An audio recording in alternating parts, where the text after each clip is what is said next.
Olá, olá, meus amigos! Aqui é o professor Stanley Costa, professor de Direito Civil, e este é o nosso canal de estudos em Direito Civil e Processo Civil. Recentemente nós atingimos 10 mil inscritos no YouTube e eu estou particularmente muito feliz. E decidi, como forma de agradecimento, liberar 2 cursos que tenho lá no Hotmart, aqui gratuitamente para vocês. Todas as videoaulas, elas serão disponibilizadas semanalmente. Segunda-feira, primeiro bloco de obrigações. Terça-feira, segundo bloco de obrigações. Quarta-feira, primeiro bloco de contratos. Quinta-feira, segundo bloco de contratos, até que todas as aulas estejam disponíveis aqui gratuitamente. Mas você pode ainda assim adquirir o nosso curso lá no Hotmart por um preço muito especial.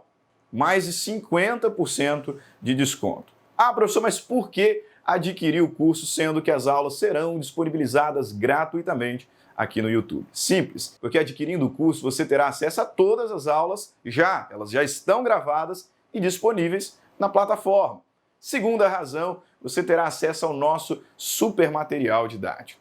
Além do PowerPoint, além dos slides que serão disponibilizados, também a nossa apostila didática, uma super apostila, com conteúdo profundo, detalhado, com bastante quadro sinótico, mapas mentais, citações doutrinárias, jurisprudenciais, questões de concurso, apostila mesmo, de verdade, conteúdo, mas conteúdo exposto de forma didática. Ao final de toda a aula, um banco de questões para colocar em teste o seu conhecimento sobre o tema que foi estudado na aula. E ainda, se você precisa daquelas horinhas complementares, está na faculdade, tem que cumprir hora complementar, ao final do curso terá acesso ao nosso certificado de horas, ok? Então é isso. Muito obrigado pelos 10 mil inscritos. Continue curtindo o nosso conteúdo, compartilhando os nossos vídeos e não se esqueça de inscrever no canal.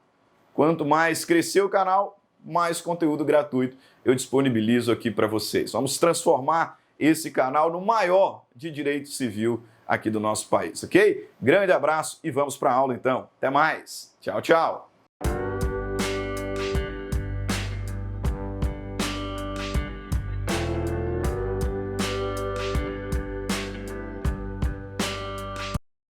Olá, meus alunos, mais uma aulinha do nosso curso de Direito Contratual está se iniciando, nosso 5º encontro desse curso objetivo.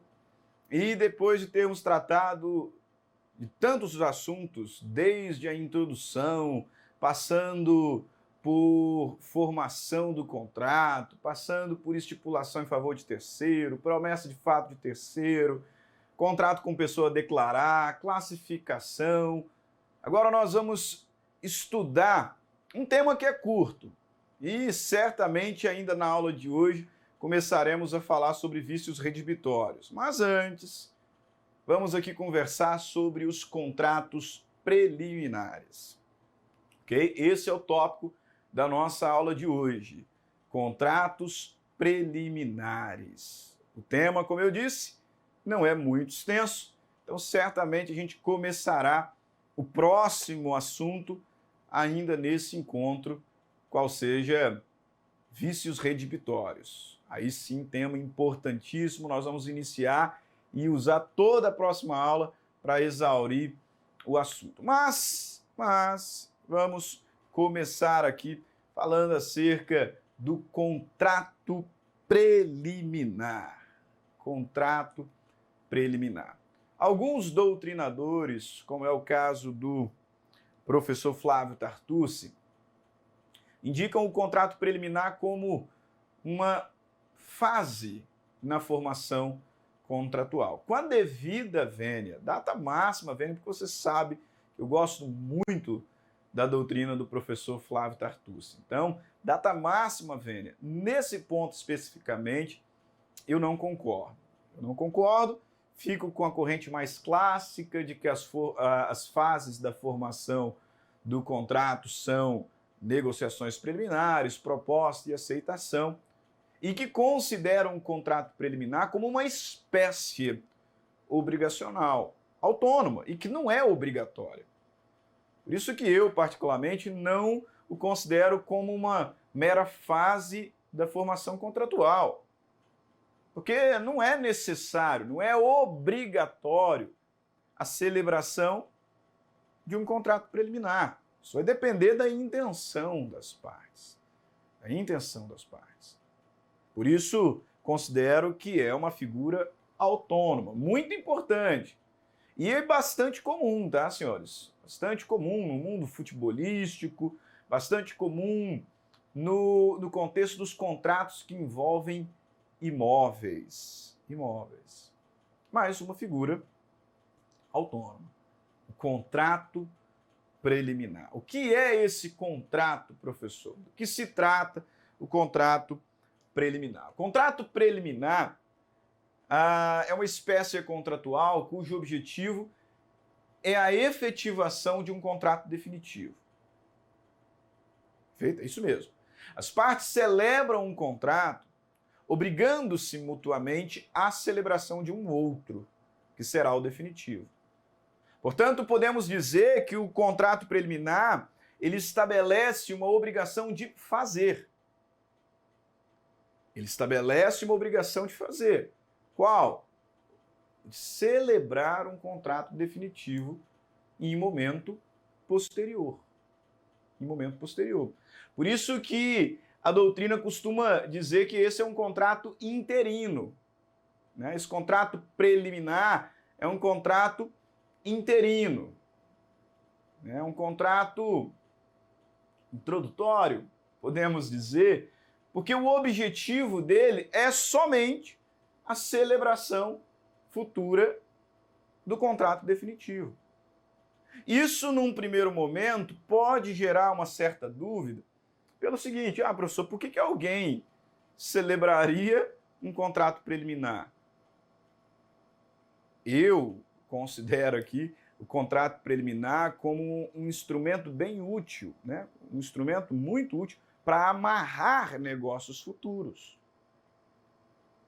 para proteger negócios futuros. Talvez por alguma razão o contrato definitivo ainda não seja viável. Por alguma razão o contrato definitivo ainda não seja possível. Mas eu não quero, à luz do que nós já estudamos, ficar somente nas negociações preliminares. Porque você sabe que as negociações preliminares não vinculam as partes. Não é verdade? E que a proposta vincula só o proponente, mas há ali um rol de situações que tornam a proposta não obrigatória. Então eu quero algo que assegure essa negociação assim que for possível. Assim que for possível. Não quero ficar apenas no contexto de uma negociação preliminar, ou até mesmo de uma proposta. De uma proposta. Eu quero algo que obrigue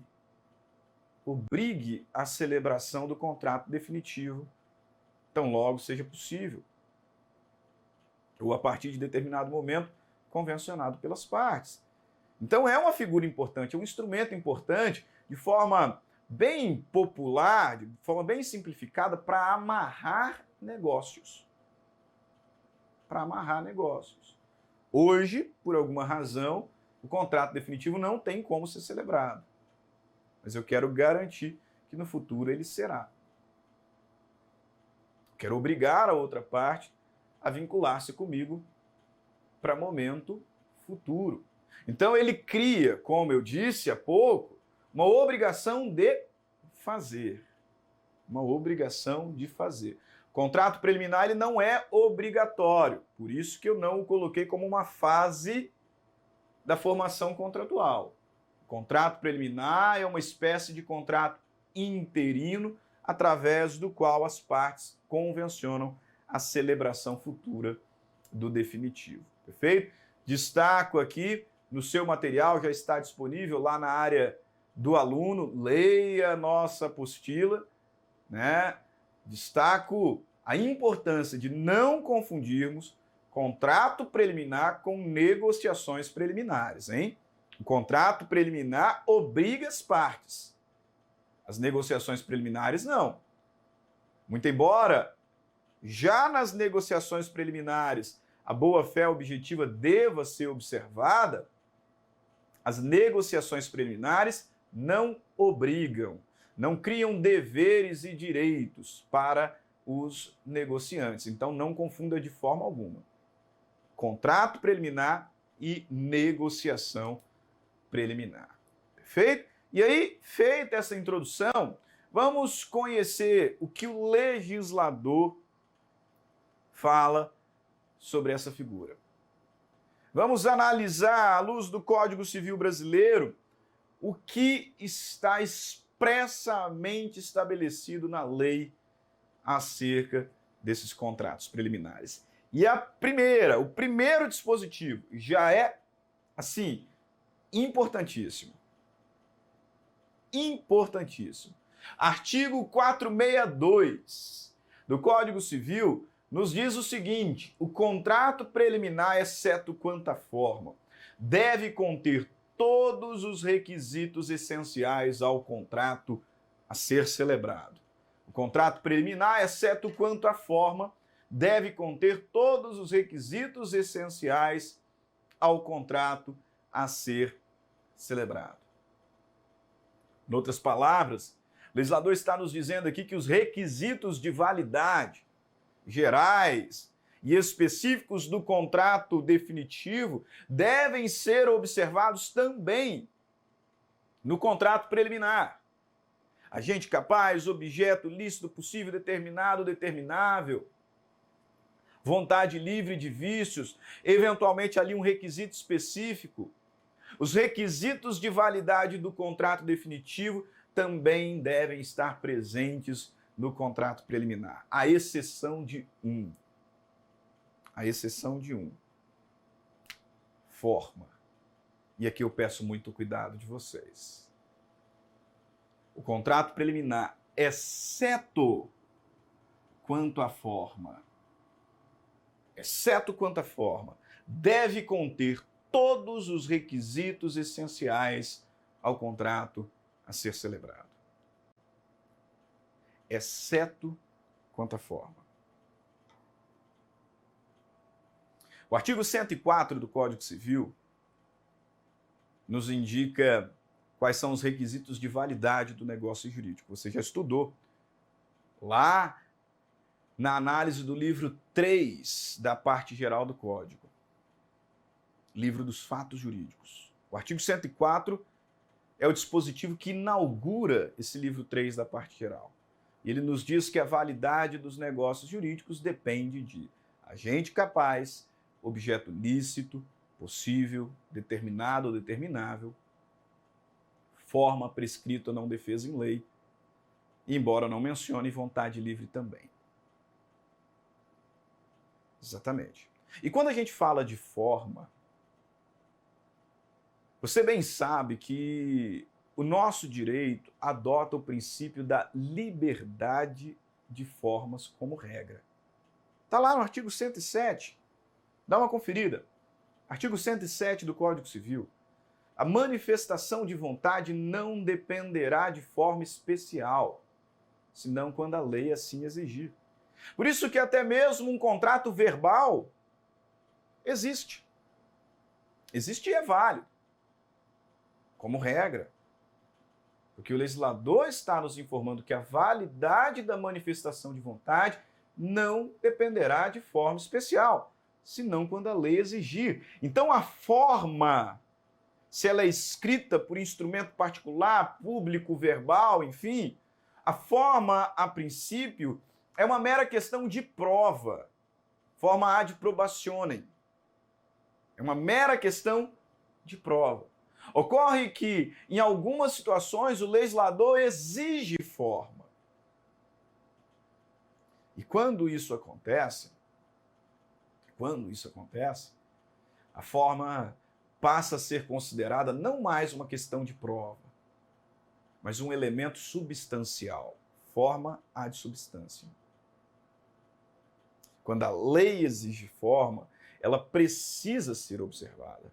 Ela precisa ser cumprida, sob pena de nulidade. O artigo 166 do Código Civil, né, diz lá, é nulo o negócio jurídico, considera-se nulo o negócio jurídico. E no inciso 4º, aquele negócio que inobservar a forma exigida por lei. Sim. Se a lei exige forma, ela tem que ser cumprida. E um típico exemplo de negócio jurídico solene é o da compra e venda de imóveis. Artigo 108 do Código Civil nos diz que, salvo disposição legal em contrário, a alienação de imóveis cujo valor seja superior a 30 vezes o maior salário mínimo vigente depende para sua validade de escritura pública. Escritura pública. Então, se eu quero vender o meu apartamento para você, o nosso contrato de compra e venda depende de uma escritura pública. A forma aqui, escritura pública, é substancial. Pode implicar nulidade se não for cumprida. Ok, professor, mas o que isso tem a ver com a nossa aula agora? Deixa eu lhe perguntar. A promessa de compra e venda do imóvel depende de escritura pública? E aí? Eu disse que eu estou vendendo o meu apartamento para você. E que a nossa compra e venda, por força do artigo 108 do Código Civil, depende de escritura pública para validade, sob pena de nulidade absoluta. Mas a gente não tem ainda como celebrar a compra e venda definitiva, porque você tem que viabilizar essa compra, vendendo ali alguns bens, talvez pegando um empréstimo ao banco, tentando um financiamento, enfim. E para amarrar esse negócio, o que a gente faz? Celebra um contrato preliminar, chamado de promessa de compra e venda. E aí eu te perguntei, a promessa de compra e venda precisa ser feita por escritura pública? Pensa direitinho. Não responda de supetão. Analise o texto aqui. A promessa de compra e venda precisa ser celebrada por escritura pública? A resposta é não. Não. Ora, o legislador está nos informando no artigo 462 que o contrato preliminar, exceto quanto à forma, deve conter todos os requisitos essenciais ao contrato a ser celebrado. Todos os requisitos de validade da compra e venda do imóvel devem ser observados também na promessa de compra e venda, à exceção de forma. À exceção da forma. Então, ainda que a compra e venda dependa de escritura pública para validade, a promessa não. A promessa não. E o fundamento disso é o artigo 462. A promessa pode, com fundamento aqui nesse texto, ser celebrada por instrumento particular. Sim, pode, não tem problema nenhum. Por quê? Porque o legislador está dispensando a forma. Mas cuidado, porque ele está dispensando a forma. Ele está dispensando a forma. É aqui que muitos acabam tropeçando. Eu sou casado. Casado na comunhão parcial de bens. E o Código Civil me diz que a alienação de bens imóveis por pessoa casada, salvo no regime da separação, que não é o meu caso, alienação de bens imóveis depende de vênia conjugal. Depende, nesse caso, de outorga uxória, ou seja, minha esposa tem que assinar junto. Te pergunto, e a promessa? Para eu vender o meu imóvel para você, não apenas precisamos fazer uma escritura pública, mas a minha esposa tem que ir lá e assinar junto. Tem que ir lá assinar junto. Isso mesmo. Vênia conjugal. Outorga uxória. E na promessa? A minha esposa, a Gabriela, precisará assinar junto? Quando eu faço essa pergunta em sala de aula, vários alunos respondem: não, professor, ela não vai precisar. Eu falei assim, gente, como não? Como não? O legislador está dizendo aqui, ó, o contrato preliminar, exceto quanto à forma, deve conter todos os requisitos essenciais ao contrato a ser celebrado. Todos. Então, como é que alguém me responde que não, a Gabriela não precisa assinar o contrato preliminar? O legislador está dispensando apenas a forma. Ou seja, se a compra e venda exige escritura pública, a promessa não vai precisar da escritura pública. Não dependerá da escritura pública. Mas os outros requisitos devem estar presentes. E quando a gente fala sobre o torgo uxore, estamos tratando de legitimação. Eu preciso de capacidade específica para esse negócio jurídico. Eu preciso ser legitimado, e isso acontece através da outorga. A outorga também tem que ser dada no contrato preliminar. Insisto, o legislador está dispensando apenas a forma. Imagine você que eu estou comprando um apartamento que é do meu pai.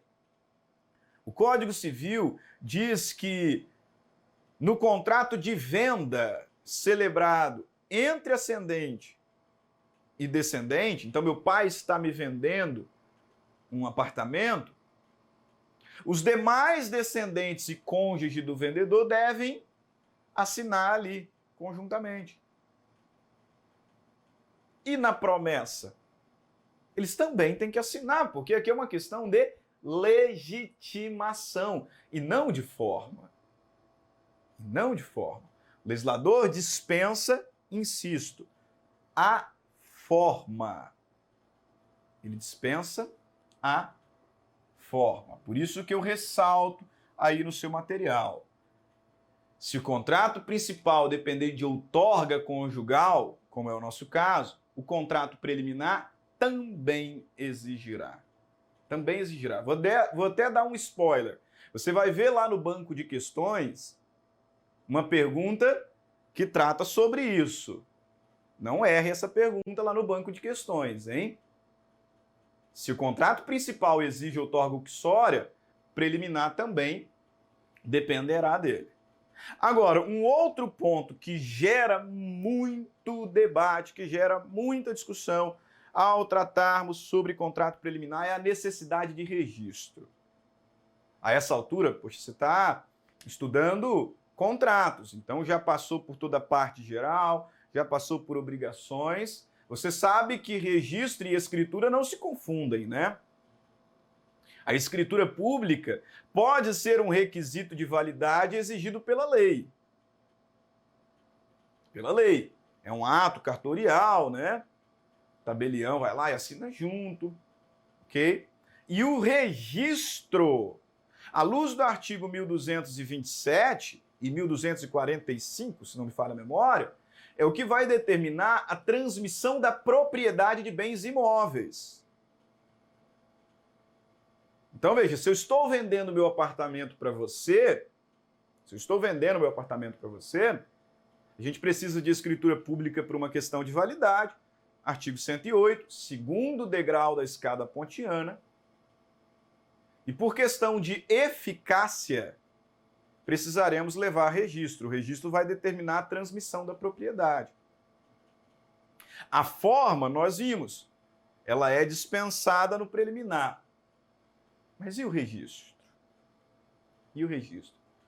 Ah, professor, mas não tem dificuldade nenhuma com relação ao registro, porque o parágrafo único do artigo 463, o caput, vamos analisar depois, o parágrafo único está dizendo aqui com todas as letras, contrato preliminar deverá ser levado ao registro competente. Que dúvida que existe aqui, professor?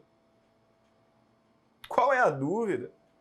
O Código Civil está dizendo ali, com clareza solar, como diz o professor Cristiano Chaves, com clareza solar, que o contrato preliminar deve ser levado a registro. Então, qual é a dúvida? A dúvida é a seguinte: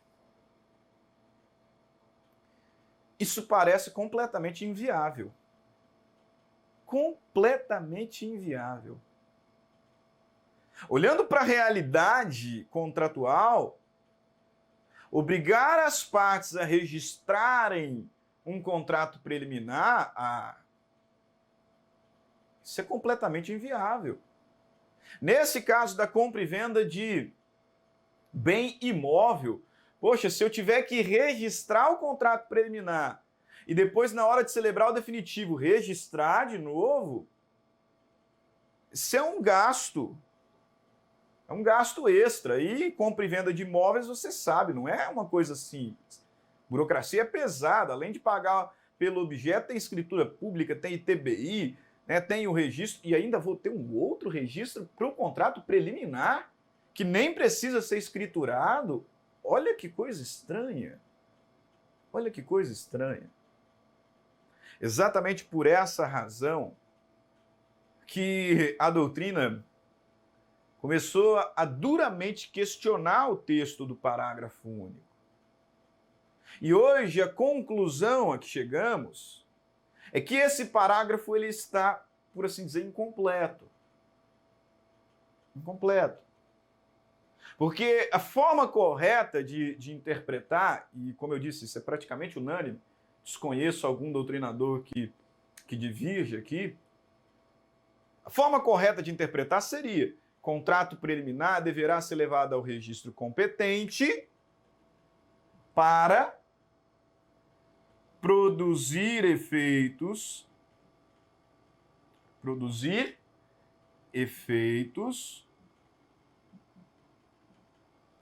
contra terceiros. Contra terceiros. Ou seja, para que ele opere efeitos erga omnes. Exatamente. Porque não faz sentido algum exigir o registro do contrato para que ele produza efeitos interpartes. Interpartes. Por isso que o professor Flávio Tartucci, ele sustenta que esse deverá, em verdade, se eu não quiser completar aqui tudinho, né? Em verdade, esse deverá é um poderá. É um poderá. O contrato preliminar ele pode ser levado a registro, se as partes quiserem que ele produza efeitos erga omnes, que ele produza efeitos contra terceiros. Inclusive, no caso específico da promessa de compra e venda, se for levada a registro, ela deixará de ser direito obrigacional apenas e passará a ser um direito real.